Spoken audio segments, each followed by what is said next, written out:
the care of migrants that are in our custody and are not actively securing the border. What I would say, too, and I think it's one of the things we missed when we were talking about hard narcotics, I know the focus has been on fentanyl, however, but also in terms of the amount of meth that we've seized in the Tucson sector, which is still an incredibly dangerous hard narcotic, 93% of that is caught outside of our checkpoints. So that is absolutely trafficked on people that are crossing the border. Right, right. All people you encounter deal with the Border Patrol.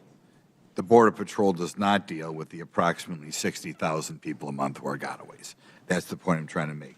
Now, I want to give you some overall numbers because they're just so unbelievable. I want to confirm that they're accurate.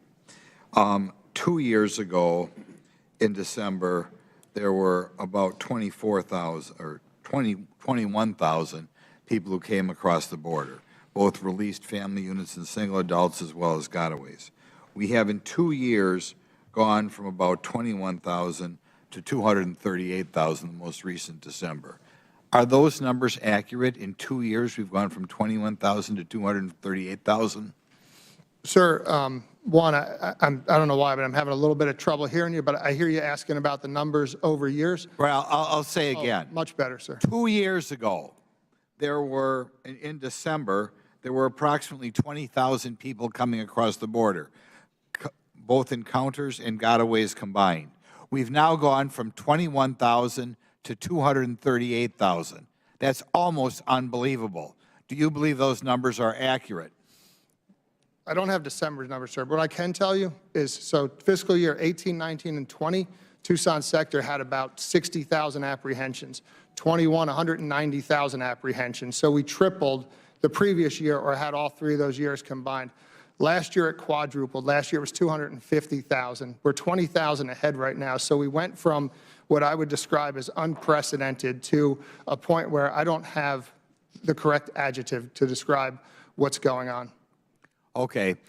Something in the past was said about children being separated from their families or children being separated from both parents.